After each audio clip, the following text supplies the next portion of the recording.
So what's up mga ka-BJ, salamat ulit sa pagdalo. So ngayong araw, isi-share ko lang yung na-experience ko na naman nung nakaraang gabi. Habang papauwi ako, meron na naman ako narinig na parang sumasabay dun sa andar. Pagka umarangkada ako, naririnig ko siya parang hihihi. Tapos pag uminto, nawawala o bumabagal yung tunog. Hinala ako na baka sa panggilid ba o sa brake. So matik na ako sa bahay. In-observe ko, sinenter stand ko, tinignan ko kung haba kasi 'di ba automatic yan eh. So habang naka-center stand kung saan yung bandang part na tumutunog.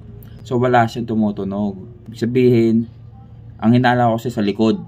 So baka kasi matagal na yung yung sa drum brake, yung brake shoe. So hindi pa ako nagpapalit after 3 years. Pero susunod yan na yung papalitan ko. Then wala. So kung iyon yung narinig ko, sigurado yun yung papalitan ko. Pero wala ako narinig na tunog yung habang naka-center stand.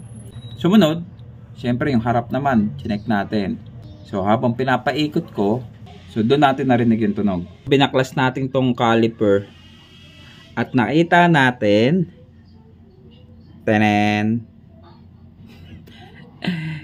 yung brake pad ay ayan, di makita to. So yung dalawang brake pad ay pudpud na. So hindi ko alam kung bakit biglang napudpud to, kasi nung nakaraan ay naglinis lang tayo. So may makapal-kapal pa siya. So hindi ganito talaga kanipis. Siguro nasa kalahati pa yon. Tapos yun nga, siguro dahil madalas ko nagagamit kasi nagka-problema doon sa isa kong sa rear brake. Baka yun na yung naging mitya ng pagkapudpud.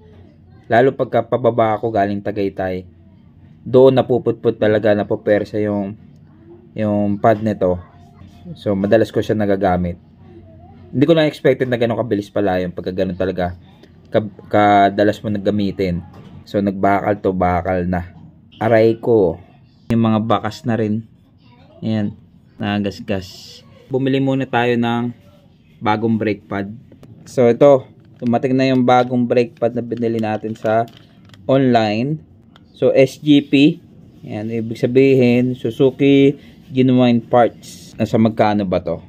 Nasa 145. Tama ba? Comment nga kayo dyan kung ganun ang presyuhan ng legit. Kasi nakalagay eh. Or ginawa na ng plastic.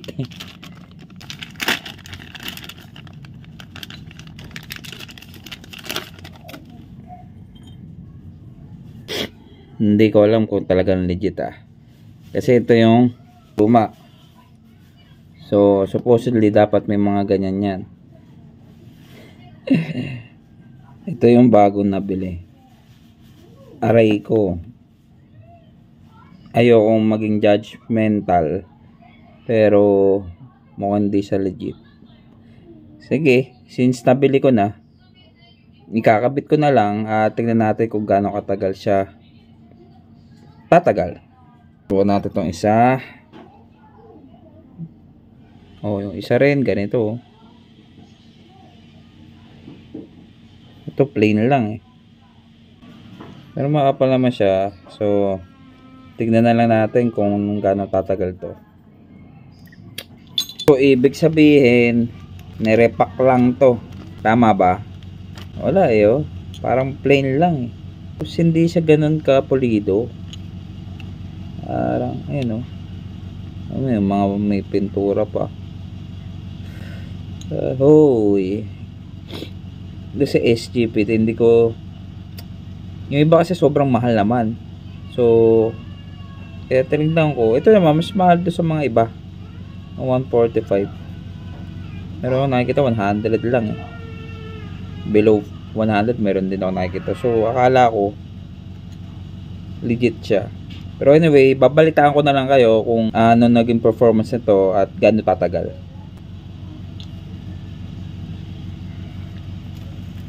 Ikabit yun, linisan muna natin ito. Gamitan ulit natin ng brake cleaner.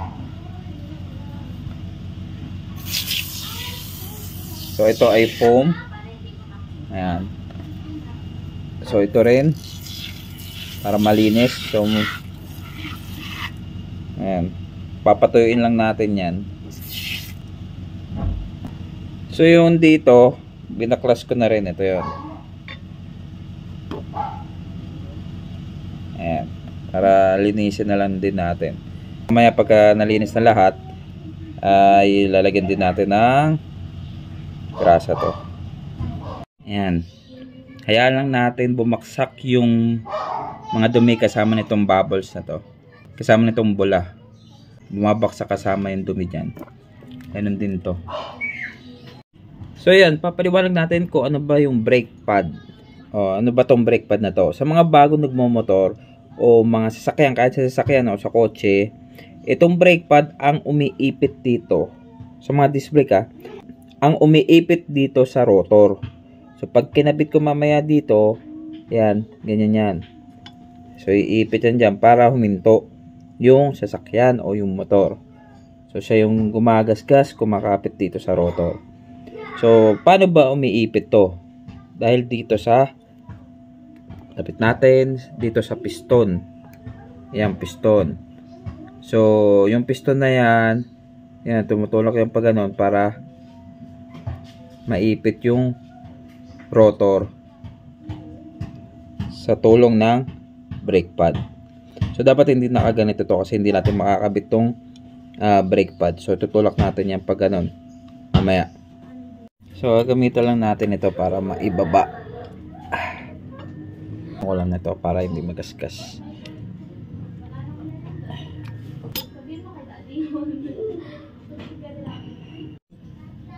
So ito yung nilinis na rin natin. Punas-punasan lang natin yan. Lalagyan natin ito ng grasa. Ito lalagyan natin ito ng grasa.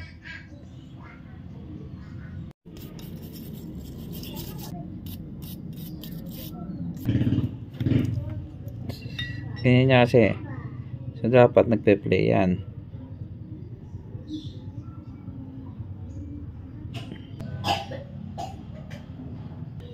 So ayan, kakabitan natin tong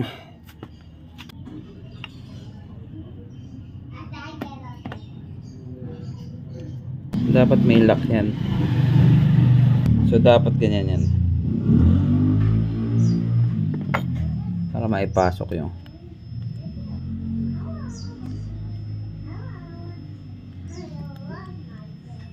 para magpe-play kasi may ipit yan eh. May ipit. So ayan, naipasok na natin, oh. Ayan. Pati itong isa. Ayan, malinis na. Balik na natin to. Ayan, ibabalik na natin tong SGP daw. Dapat dito to.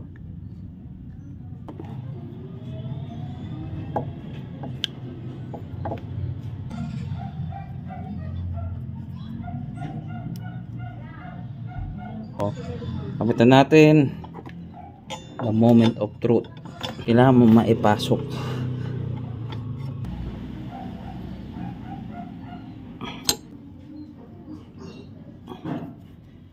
Okay. Sa una malambot pa yan pero titigas na yan habang tumatagal. Yan. Yan, matigas na.